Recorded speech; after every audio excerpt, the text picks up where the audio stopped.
नमस्कार, स्वागत आप सभी का हमारी इस खास पेशकश में, जिसमें हर रविवार को हम आपके साथ मिलते हैं। इस बारे में चर्चा होती है कि आगे की बाजार की दिशा क्या रहेगी, क्या यहाँ से अब हम तेज़ी की संभावनाएं तलाश सकते हैं या गिरावट देखने को मिल सकती है। और लगातार हम लोग बीते कई हफ्तों से बात कर रहे थे कि बाज़ार में कब लगेगा नया हाई, और आखिरकार ये बीता हफ्ता वो दिन दिखाई गया जब हमने नए उच्चतम स्तर बाजार में बनते हुए दिखाई दिए। निफ्टी ने नया उच्चतम स्तर बनाया, हालांकि उन स्तरों के आसपास से थोड़ा सा दबाव ज़रूर बना। हालांकि पूरे हफ्ते के दौरान देखें तो 0.6% की तेज़ी जो है पूरे हफ्ते के दौरान निफ्टी के अंदर देखने को मिली। बैंक निफ्टी अभी भी आउट परफॉर्मेंस दिखा रहा है, 1.5% से ज़्यादा की तेज़ी देखने को मिली। अब यहाँ से आगे की दिशा क्या होगी, क्या दिसंबर में लौटेंगे एफआईआई डील को लेकर के, ट्रेड डील का क्या होगा, इन तमाम पहलुओं को लेकर के बहुत सारे सवाल उलझे हुए हैं। बहुत लोग ये भी कह रहे थे कि ऊपर से बाजार गिरेगा, ऐसा तो हुआ नहीं। अगले हफ्ते से क्या उम्मीदें हैं, इस पर बातचीत करेंगे। और पीछे का जो हमारा बैकग्राउंड है और जो थंब है उसको से आप अंदाज़ा लगा ही चुके होंगे कि आखिर में हम लोग क्या बात करने जा रहे हैं। लेकिन आज के विशेष मेहमान भी जो है बहुत विशेष हैं। गौरांग शाह जी हमारे साथ इस चर्चा का हिस्सा बन रहे हैं। गौरांग सर, पहले तो हाथ जोड़ करके प्रणाम आपको, बहुत बहुत धन्यवाद। और आप लगातार जब सब लोग निराशा में डूबे हुए थे तब भी आप कह रहे थे कि विदेशी निवेशकों को बाद में अकल आएगी और बाज़ार हमारा अपनी दिशा में चलता रहेगा। और नए उच्चतम स्तर सर हमने देख लिए। कैसे देख रहे हैं सर बाजार को? आपकी पहली टिप्पणी, उसके बाद से बहुत सारे नंबर्स आए, उस पर एक एक करके हम लोग जाएंगे। लेकिन पहले चूँकि नया हाई पे आपसे बात नहीं हुई, तो पहले तो आपको बहुत बहुत शुभकामनाएं, हमने नया हाई बनाया है। क्या कुछ कहना चाहेंगे सर? बहुत बहुत धन्यवाद विपुल जी, इस मंच पर आमंत्रित करने के लिए सभी को प्रणाम हमारे तरफ से। एक छोटा डिस्क्लोजर पहले ही दे देते ताकि आगे जाकर के दिक्कत न हो कि जो भी निवेश लायक रणनीति आपके कार्यक्रम में हम रखेंगे, ये हमारी रिसर्च टीम की तरफ से बुनियादी तर्क के आधार पर लंबी अवधि के लिए राय है। इसमें हमारी कंपनी जीवजित अथवा मेरा कोई व्यक्तिगत निवेश नहीं है, ना ही किसी प्रकार का वित्तीय लाभ मिलता है, ना ही किसी प्रकार का कॉन्फ्लिक्ट ऑफ इंटरेस्ट। लेकिन इसी स्तर पर आए हमारे क्लाइंट्स को देते हैं, संभव है उनका निवेश हो। 26,300 के पार, 86,000 के पार सेंसेक्स, नए शिखर की अनेक अनेक शुभकामनाएं आपको, आपकी पूरी टीम को और सभी दर्शकों को आपके चैनल के। और मैं ये मानता हूं कि पिक्चर अभी बाकी है, ये तो एक सिर्फ शुरुआत है। अब कितना आगे जाएंगे ये तो मेरे ख्याल से परमात्मा ही जानता है, लेकिन एक विश्वास जो हमने दृढ़ तरीके से रखा था, सभी संकेत जो नकारात्मक थे, खास करके आपने जो हमारे मित्र विदेशी संस्थागत निवेशकों की बात की, तो वो पिछले अक्टूबर से बेच रहे थे, अब तक बेच रहे थे, और इनकी बिकवाली के दरमियान हमने एक नया सर्वोच्चम शिखर बनाया विपुल भाई। तो मेरे ख्याल से शेयर बाजार का जो स्क्रीन है ना, आपको कुछ कहानी बताना चाहता है। अब आप कहानी को किस प्रकार से सुनते हैं और किस प्रकार से समझते हैं, ये आपकी बुद्धिमत्ता पर है। मैं आज भी वही कहूंगा जो मैंने कई इस समय पहले कहा था, कोई महीनों पहले कहा था, कि विदेशी संस्थागत निवेशक आए या न आए, मेरे ख्याल से हमें ज्यादा फर्क नहीं पड़ेगा। हाँ, एक बात बिल्कुल है कि किसी भी शेयर बाजार में वैश्विक निवेश अगर आता है तो वो अंतर्राष्ट्रीय स्तर पर लोगों का विश्वास मजबूत करता है। लेकिन अगर स्थानीय मार्केट में जिस प्रकार से लोगों ने सहारा दिया है बाजार को, खास करके स्थानीय संस्थागत निवेशकों को, उसके बलबूते पर हमने ये नया शिखर बनाया है। और मैं मान के चलता हूं विपुल भाई कि आने वाले समय में भी और भी कई ऊपर के स्तर हम बनाएंगे नए, और उसकी चर्चा हम करेंगे। कब डील होती है अमेरिका और भारत के बीच में, तो मैं तो पूर्ण तरीके से संतुष्ट हूं जो भी टिप्पणियां माननीय मंत्री पीयूष गोयल साहब ने की है। जल्दबाजी में किसी भी प्रकार के दस्तावेज पर हम हस्ताक्षर नहीं करेंगे, ना ही मुहर लगाएंगे।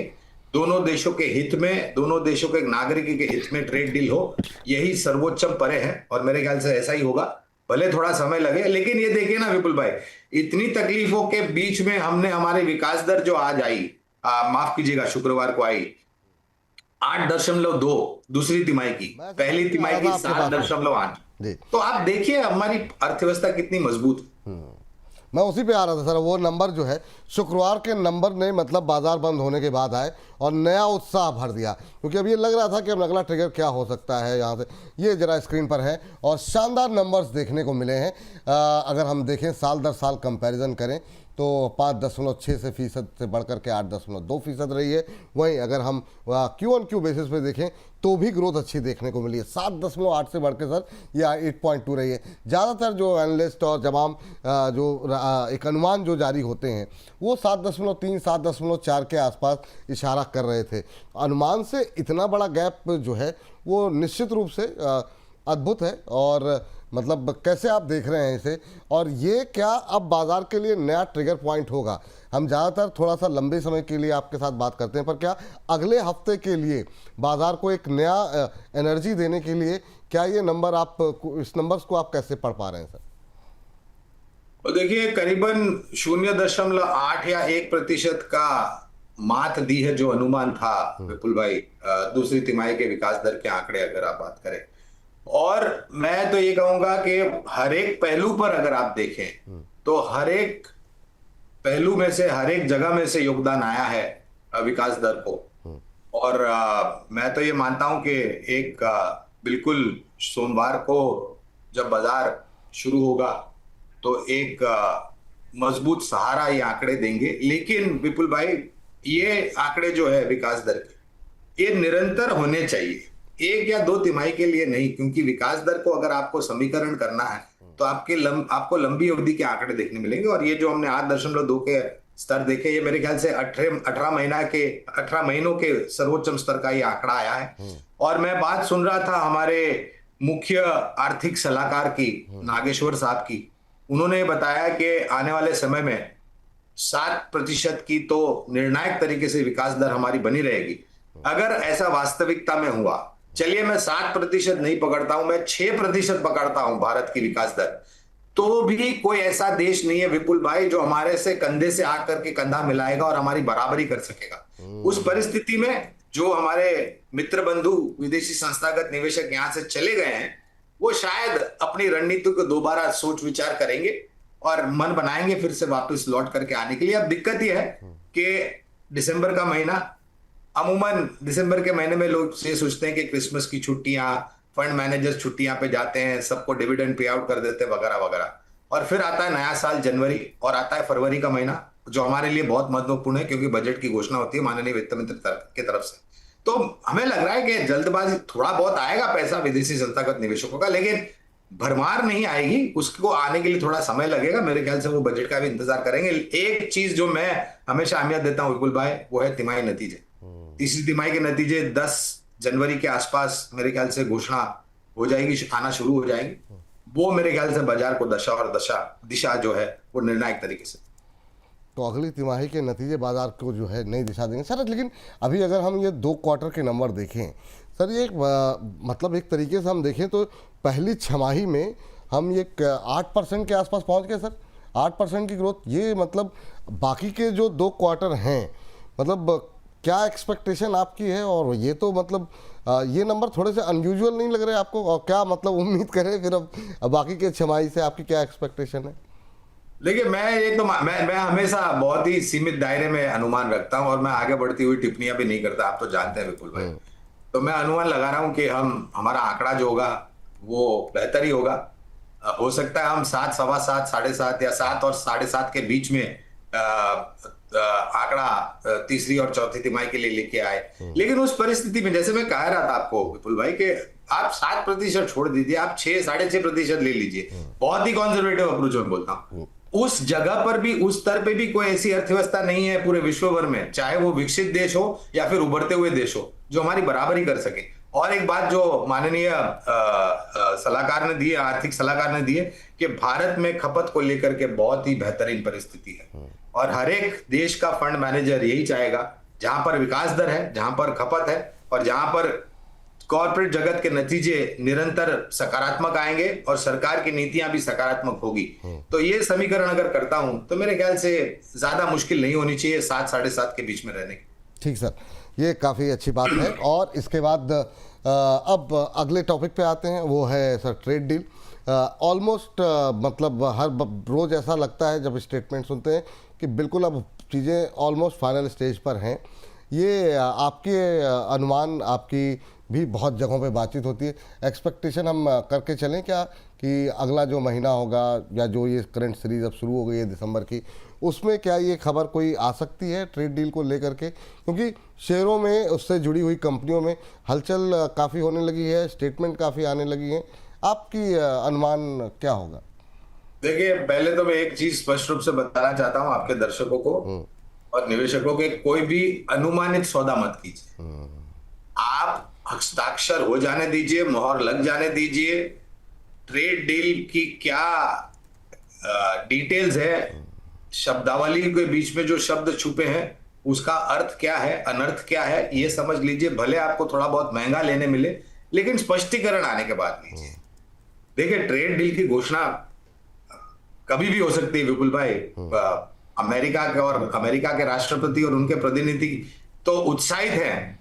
मुझे तो ऐसा लग रहा है बिल्कुल कुर्सी के बिल्कुल एक एज पे बैठे हुए हैं घोषणा करने के लिए। लेकिन मेरे ख्याल से हमारी सरकार बहुत ही समझदारी से आगे बढ़ रही है। काफी देशों के प्रतिनिधि दौड़ दौड़ कर गए ट्रंप साहब के पास अपनी अर्जी ले करके। और एक बात कहना चाहूंगा विपुल भाई, जिसकी चर्चा लोग करते नहीं है, ये टैरिफ का जो मुद्दा है वो अमेरिका की सर्वोच्च न्यायालय में जाकर के अटका है। उनका आदेश क्या आता है ये भी देखना जरूरी होगा। अगर आदेश आता है कि वो रिवर्स कर दीजिए, तो मेरे ख्याल से बहुत बड़ी मुश्किल अमेरिका की अर्थव्यवस्था और अमेरिका की सरकार और अमेरिका के राष्ट्रपति को सामना करना पड़ेगा। अब देखते हैं वहां पर भी क्या परिस्थिति है। और वो एक कारण है जो मैं समझता हूं विपुल भाई, कि हमारी सरकार बहुत सोच बूझ के रणनीति बना करके आगे बढ़ रही, जहां तक ट्रेड डील का सवाल है। हाँ, ये वैसे ये बात सही है कि इसमें हड़बड़ाहट की, जल्दबाजी की कोई जो है आवश्यकता नहीं है। और ये महत्वपूर्ण बात है कि यूएस इंडिया ट्रेड डील को लेकर उससे पहले कोई भी अनुमान के आधार पर उस क्षेत्र से जुड़ी हुई कंपनियों में सौदे ना बनाए। ये गौरांग सर ने काफ़ी महत्वपूर्ण बात कही है। एक बार ट्रेड डील हो जाए, उससे जुड़े हुए डॉक्यूमेंट्स आ जाएं, फिर उस के बारे में हम बातचीत करेंगे।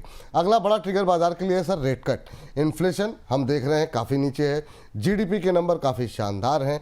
ऐसे में क्या ये राइट टाइम है आरबीआई के लिए भी कि थोड़ा सा एक इंजेक्शन और जो है लगा दिया जाए, जबकि हम देख रहे हैं कि जीएसटी कट से लेके और तमाम चीज़ें वो एक मतलब फुल इंजन जो चल रहा है और इतने अच्छे नंबर्स जो देखने को मिल रहे हैं, इसमें क्या ये संभावनाएं हैं या फिर अभी थोड़ा वेट करेगा आरबीआई? क्या आपका अनुमान है?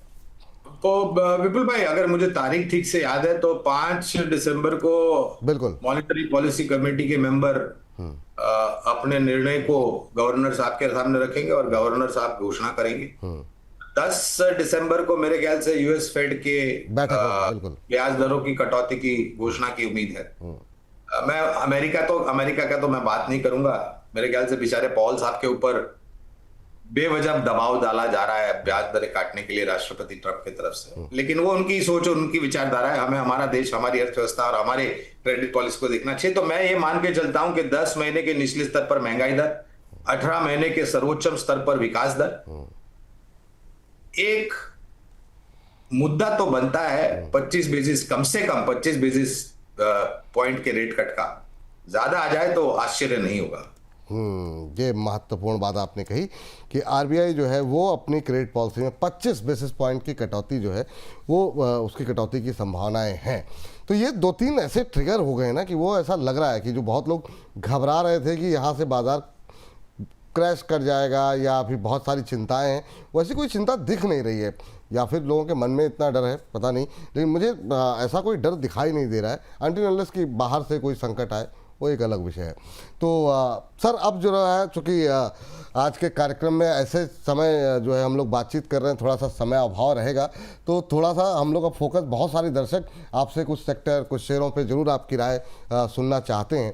तो सर हमने देखा कि बीते जो बाजार की रैली रही, बहुत सारे सेक्टर जिन्होंने आउट परफॉर्मेंस दिखाई। एक सेक्टर सर उसमें रहा कैपिटल मार्केट। हालांकि ये क्षेत्र इतना बड़ा है पावर के जैसे कि मतलब अलग अलग ब्रोकिंग हाउस भी हैं और बहुत सारे कामकाज हो रहे हैं, और उसमें 30% से ज़्यादा की रिकवरी, तेज़ी जो है वो देखने को मिली है इस रिकवरी के अंदर बाजार की रैली में।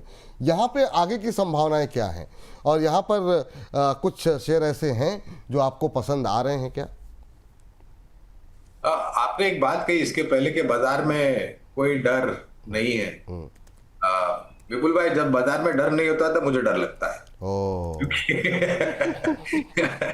ये है। और डर अच्छी चीज होती है बिल्कुल हाँ, भाई। नहीं, बिल्कुल बिल्कुल बिल्कुल। हाँ, डर अच्छी चीज होती है, इंसान को सीमित मात्रा में खींच करके रखती है और अनुशासन से काम करने का उनको सबक मिलता है। जहां तक आपका प्रश्न है, मेरे ख्याल से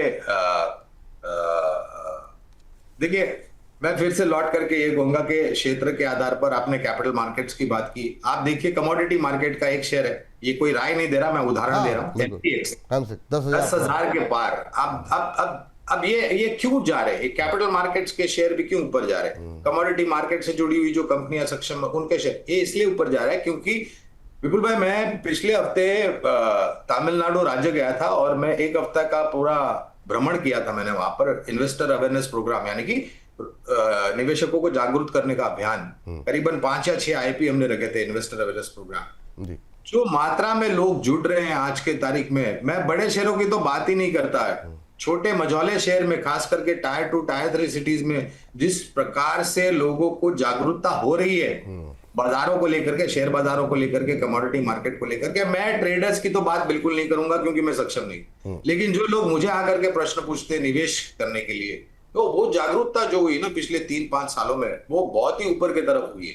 और धीरे धीरे करके अगर हमारे यहाँ पर लोग और जुड़ते जाएंगे, चाहे आप सीधे सीधे शेयर बाजार या कमोडिटी बाजार में निवेश करें या फिर आप म्यूचुअल फंड, एसआईपी या लमसम इन्वेस्टमेंट का प्रयोग करें, ये जुड़ते जाएंगे और जैसे जैसे लोग जुड़ते जाएंगे, मेरा मानना है कि आपको फिर दोबारा मुड़ के देखने की जरूरत नहीं है कि हमारे विदेशी संस्थागत निवेशक क्या कर रहे हैं। और ये एक बहुत बड़ी चीज है। तो ये दोनों ही क्षेत्र में अच्छा लगता है क्योंकि आने वाले समय में इनके वॉल्यूम्स बढ़ेंगे और ये ऐसी कंपनियां हैं विपुल भाई, इनको नुकसान होने की तो कोई संभावना ही नहीं। वॉल्यूम्स बढ़ेंगे तो इनको इनकम बढ़ेगी, लोग जुड़ते जाएंगे तो इनको और अच्छा होगा, इनके और बेस बढ़ते जाएंगे, इनका और फुटफॉल बढ़ता जाएगा। फिर चाहे वो प्लेटफॉर्म प्रोवाइडर हो, चाहे वो सर्विसेज प्रोवाइडर हो, चाहे वो इंटरमीडिएटरीज हो, जो भी कंपनियां सक्षम और एक मैं आपको मापदंड देता हूं, आप ये अनुमान जो कि मैं लगाता हूं, मैं ये सोच के चलता हूं कि 12 से 15% के बीच में सालाना अगर आपको रिटर्न मिलता है शेयर बाजार से या कमोडिटी मार्केट से, तो आप उसका कंपाउंडिंग कर लीजिए 3 से 5 साल के लिए या ज्यादा, तो आप देख सकेंगे क्या स्तर आकर के खड़े रहते हैं आपके सामने। ये कोई बड़ा रॉकेट साइंस नहीं है, अंतरिक्ष विज्ञान नहीं है, कोई बड़ा ऐसा मुश्किल वाला गणित नहीं है, बहुत ही सिंपल है। तो मैं तो ये मानता हूं कि, और ये हमेशा मेरी तो बहुत ही बड़ी कन्विक्शन रही है विपुल भाई भारतीय शेयर बाजार को लेकर के, कमोडिटी मार्केट को लेकर के, ये तो शुरुआत है, अभी और भी हमें ऊपर जाना है यहाँ से।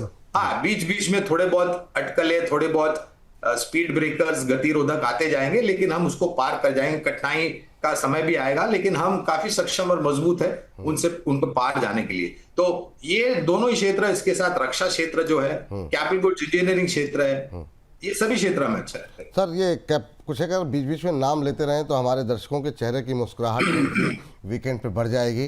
खास तौर से कैपिटल मार्केट से शुरू करते हैं सर, कुछ जी सर। तो कैपिटल मार्केट्स में जो हमारी खरीदारी की राय है, वो एक कंपनी सर्विस प्रोवाइडर है विपुल भाई, computer age management services limited, यहाँ पर खरीदारी को हम राय दे रहे हैं। और एक टेलविंड है, अगर एनएससी का आईपीओ को भी हरी झंडी मिल जाती है तो मेरे ख्याल से ये शेयर बाजार को और आकर्षित करेगा, लोगों को और आकर्षित हो जाएंगे इसके तरफ। हमने बात की कैपिटल गुड्स इंजीनियरिंग, रक्षा क्षेत्र की। कैपिटल गुड्स इंजीनियरिंग में हमें एल&टी, एबीबी, सीमेंस जैसी कंपनियां ये पसंद आती है। रक्षा क्षेत्र में कई सारी कंपनियां हैं, BEL, Cochin shipyard, Mazagon dock, BHEL जैसी कंपनियां हैं जहां पर हम खरीदारी की राय दे रहे हैं। और भी कई सारी मजबूत सक्षम कंपनियां हैं सरकारी और निजी क्षेत्र की, जो बहुत बड़े तौर पर योगदान दे रहे हैं यहाँ। बिल्कुल सर। सर, आपने एक सेक्टर का जो अच्छा परफॉर्म कर रहा है, बीते हफ्ते काफ़ी अच्छा आउट परफॉर्मेंस दिखाई और इधर अच्छा परफॉर्मेंस दिखाई है, वो है बैंकों के अंदर काफ़ी अच्छी रैली देखने को मिली। खास तौर से पीएसयू बैंकों ने आउट परफॉर्मेंस दिखाई है। इस क्षेत्र को लेकर के अभी क्या संभावनाएं दिखाई दे रही हैं सर? जिस तरीके से रैली आ चुकी है, क्या ये पूरी हो गई है, या चूंकि ये शेयर लंबे समय से नहीं चले थे, यहाँ पर और ज़्यादा अपसाइड आपको दिखाई दे रहा है? अभी भी क्या पीएसयू बैंक ही चलेंगे, या आपको लगता है कि अब वक्त आ गया है एचडीएफसी, आईसीआईसीआई बैंक जिनकी वेटेज ज़्यादा है उन पे फोकस करना चाहिए? विपुल जी, मैं तो ये कहूंगा कि आपको ये पूरे वित्तीय क्षेत्र का जो ब्रह्मांड है वहां पर ध्यान देना चाहिए और वहां पर आप एक मिशन रखिए अपने पोर्टफोलियो में। मैं तो इस हद तक कहूंगा विपुल भाई कि अगर आप शेयर बाजार में निवेश करते हैं, आपके पास पोर्टफोलियो है, 15 से 20% पोर्टफोलियो का हिस्सा वित्तीय क्षेत्र को होना चाहिए, जहां पर सरकारी बैंक मजबूत मजबूत निजी क्षेत्र की बैंक और मजबूत एनबीएफसीज। देखिए ये अंतर इसलिए था क्योंकि बहुत सारे बैंकों का विलय हुआ, सरकारी बैंकों की मैं बात कर रहा हूँ। आने वाले मेरे ख्याल से बजट में भी शायद घोषणा हो सकती है, 2 या 3 छोटी बैंक है जिनका विलय हो सकता है बड़ी सरकारी बैंकों के साथ। अब विलय के बाद बैलेंस शीट थोड़ी कमजोर हुई, थोड़ी असमंजस परिस्थिति, लेकिन आज देखिए वास्तविकता यह है कि दूसरी तिमाही के पश्चात जो नतीजे आए, state bank of India, Indian bank, Canara bank, bank of Baroda, इन्होंने सबने अपने जीवन का नया सर्वोच्च स्तर बनाया। तो जो अंतर था, कहने का तात्पर्य यह है कि जो अंतर था सरकारी बैंकों में और निजी क्षेत्र के बैंकों में, वो अब कम हो रहा है और उसका कारण है बेहतर नतीजे, और ये नतीजे आने वाले समय में और सुधरते जाएंगे। ब्याज दरों की हम बात कर रहे थे, सबसे बड़ा लाभ है वो वित्तीय क्षेत्र को मिलेगा ब्याज दरों की कटौती। तो और ऋण की मांग बढ़ेगी, नेट और ग्रॉस एनपीए कम हो रहे, प्रोविजनिंग वापस आ रही है बैलेंस शीट पर, बहुत सक्षम और मजबूत है।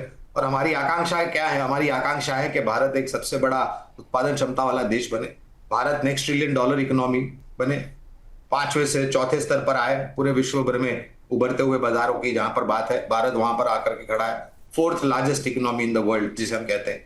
तो ये सब ऐसा ही नहीं होगा, इसमें कुछ क्षेत्र है जिसका योगदान बहुत ही महत्वपूर्ण होगा, उसमें से एक है वित्तीय क्षेत्र। वित्तीय क्षेत्र में सर कोई पसंदीदा कुछ नाम लेंगे क्या? चलिए सूची रख देते हैं, 2-2 नाम ले लेते हैं। स्टेट बैंक ऑफ इंडिया और इंडियन बैंक सरकारी बैंकों में से, निजी क्षेत्र बैंक में से एचडीएफसी, एक्सिस, आईसीआईसीआई पसंद कर सकते हैं आप। छोटी बैंक अगर आपको पसंद है निजी क्षेत्र में तो Federal Bank, IDFC First Bank, City Union Bank. NBFCs में Bajaj Finance, MNM Finance, LNT Finance, Shriram Finance, Cholamandalam Investment, Sundaram Finance जैसी कंपनियां हैं जहां पर आप नजर रख सकते। ठीक सर, ये बात हो गई सर। अच्छा, बहुत सारी नई अभी सरकार की तरफ से रेयर अर्थ को लेकर के एक ऐलान हुआ। ये जो नई नई चीज़ें आती हैं सर, क्या इस थीम करके, और ये मेरे ख्याल से ये शायद 1 या 2 क्वेश्चन ही आखिरी मेरे बचे हुए हैं क्योंकि समय की समाप्ति की घोषणा बताई जा रही है, तो यहाँ पर क्या फोकस करना चाहिए सर?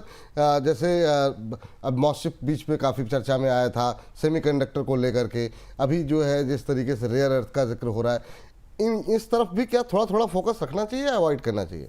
नहीं, देखिए ध्यान तो बिल्कुल रखना चाहिए क्योंकि ये पूरा जो नीति में परिवर्तन या नई नीतियां जो सरकार ला रही है वो आत्मनिर्भर भारत को और सक्षम और मजबूत बनाने के लिए। और जिस प्रकार से परिस्थितियां चाइना में एक मोनोपोली जैसा मार्केट बना है जहां तक रेयर अर्थ मिनरल मैग्नेट्स का सवाल है, तो हमें भी हमारी आत्मनिर्भरता पर ध्यान देना चाहिए और हमें प्रयास होना चाहिए कि नीतियां बनाए, सरकारी कंपनी, निजी क्षेत्र की कंपनियों को आमंत्रित दे। मेरे प्रधानमंत्री जी ने अभी परमाणु के ऊपर नीतियों पर आमंत्रित किया है निजी कंपनियों को, तो ये भी एक बहुत बड़ा परिवर्तन है विपुल भाई हमारे देश के लिए। तो मैं मानता हूं कि, लेकिन एक चीज है, जल्दबाजी करके उतावलापन मत कीजिए, सोचिए, समझिए, परखिए, थोड़ा अभ्यास कीजिए और बाद में निवेश कीजिए। ठीक सर, हम लोगों ने जब लास्ट बजट आया था उसके बाद से एक नई थीम का बहुत ज़्यादा पूरे साल भर हम लोगों ने चर्चा की, वो थी कंजम्पशन। अब अगर हमको अब ये दिसंबर का महीना शुरू हो रहा है, अगले 1 साल के लिए अगर कोई थीम चुननी हो, वो फिर आप क्या कुछ परिवर्तन करना चाहेंगे उसमें? वहाँ पर कहाँ पर निगाहें आपकी रहेंगी और कुछ नए आइडियाज़ या कुछ नए सेक्टर्स या शेयर जो आपको अच्छे लग रहे हों, जो आपको लगता है कि अब इस तरफ भी फोकस होना चाहिए? देखिए, खपत की जो आपने बात की विपुल भाई, वो 2 तरह के होते हैं। एक है नॉन डिस्क्रिशनरी, जहां पर आपको खर्च करना ही है रोजमर्रा की खाने पीने की चीजों पर, जहां पर आप ये नहीं कह सकते कि मैं आज ब्रश नहीं करूंगा, आज मैं नहाऊंगा नहीं, आज मैं खाना नहीं खाऊंगा, ये सब आपको करना ही करना है रोज। तो वो हो जाती है एफएमसीजी सेक्टर, यहाँ पर HUL, ITC, Tata consumer, Godrej consumer, Dabur, Marico वगैरह जैसी कंपनी। दूसरा होता है डिस्क्रिशनरी, यानी कि मैं आज खर्च नहीं करूंगा, मैं आने वाले भविष्य में जब मेरा बजट ठीक ठाक बैठेगा, घर का थोड़े पैसे बच जाएंगे, तो मैं, जहां पर आता है कंज्यूमर ड्यूरेबल अप्लायंसेस या वाइट गुड अप्लायंसेस या फिर आधुनिक उपकरण बनाने वाली कंपनी, उदाहरण के तौर पर हैवेल्स इंडिया है, ब्लू स्टार है, वोल्टास जैसी कंपनियां हैं। तो और टू सर्टेन एक्सटेंड 2 पहिया वाहन, एंट्री लेवल चौपहिया वाहन बनाने वाली कंपनियां, जहां पर आप डिस्क्रिशन यूज कर सकते हैं। तो ये इनका लाभ भी मिलेगा जो बजट में, इस साल बजट में जो माननीय वित्त मंत्री जी श्रीमती निर्मला सीतारामन जी ने 12,75,000 की जो राहत दी है, आपको कर नहीं भरना है, टैक्स नहीं भरना है। अच्छी बारिश हुई, ग्रामीण मध्यम ग्रामीण भागों से मांग और जोर से आएगी। नया अवतार जीएसटी का 2.0 ये भी सहायता देगी। और ये हमें लग रहा है कि दूसरी तीसरी तिमाही में और असर आएगा खपत से जुड़ी हुई कंपनियों पर, और अगला साल जो होगा वो और भी लाभदायक होगा इस क्षेत्र में। चलिए, कोई सेक्टर ऐसा जो अवॉइड करना चाहिए? और पीछे सर हमने जो आज थीम लगाई है, एक बार जरा स्क्रीन पर दिखा दीजिए। और ये एक फिल्म थी झुकेगा नहीं, और क्या ये जो जीडीपी नंबर है उसके आधार पे हमने लगाया अब रुकेगा नहीं। और चूंकि अभी आपने आरबीआई पॉलिसी और तमाम चीज़ों का जिक्र किया, ये कितना सही लग रहा है और क्या बड़ी रुकावट आपको लग रही है सर अभी? दो चीज है जिसका मापदंड, आकलन, अनुमान कोई नहीं लगा सकता। एक है जियोपॉलिटिकल सिचुएशन और दूसरा है कुदरती, अगर कुछ हो जाता है तो नेचुरल कैलामिटी। अभी 2020 में हुआ था, वुहान वायरस चाइना ने पूरे विश्व भर को भेंट दे दी थी। किसी को नहीं चाहिए थी लेकिन उन्होंने दे दी थी। तो ऐसा कुछ होता है तो शायद बाजार, सिर्फ हमारे ही बाजार नहीं, पूरे विश्व के बाजार में इसका असर पड़ सकता है। इसके अलावा मेरे ख्याल से कोई ऐसा मुझे संकेत हाल फिलहाल तो नहीं दिखाई देता है जिसके कारण हमें कुछ कठिनाइयों का सामना करना पड़े। ये दो चीजें हैं, और ये दो चीजें किसी के भी काबू में नहीं होती, कोई भी अनुमान नहीं लगा सकता है। और आज की तारीख में परिस्थितियां ही ऐसी है विपुल भाई, पता नहीं विश्व भर के कौन से कोने में कहाँ कुछ छिड़ जाए और उसका क्या असर हो। तो ये दो चीजें जिसमें मुझे थोड़ा सावधानी आपको बरतनी पड़ेगी। और आपके पीछे जो वो बुल दिख रहा है, मेरे ख्याल से जोश और होश का एक उदाहरण है वो। तो जोश तो रखिए लेकिन साथ में होश भी रखिए। होश के साथ अभी रुकेगा नहीं, ये गौरांग सर कह रहे हैं। Gaurang sir thank you. और आपके साथ तो बात करने से मन भरता नहीं है, लेकिन फिर आगे अगले हफ्ते उम्मीद करते हैं कि आप बीच बीच में थोड़ा थोड़ा समय हमारे लिए निकालते रहेंगे। बहुत बहुत शुक्रिया सर, बहुत बहुत धन्यवाद आज की चर्चा में जुड़ने के लिए। धन्यवाद। Thank you sir. तो आज के इस कार्यक्रम को यहीं पर समेटते हैं, इस उम्मीद में कि अगला हफ्ता हमारे लिए और जानदार होगा। शानदार जीडीपी नंबर्स के बाद अब सोमवार को कैसा खुलेगा बाजार और क्या होनी चाहिए स्ट्रेटजी, जुड़िए सुबह 8:30 बजे से हमारे साथ। लेकिन हाँ, मुझसे मुलाकात होगी दोपहर 10 बजे यार बाजार में, और दोपहर 1 बजे हमारे 1.25 लाख टका का में। तो बने रहिए बोनस के साथ। मुझे इजाज़त दीजिए फिलहाल के लिए, नमस्कार।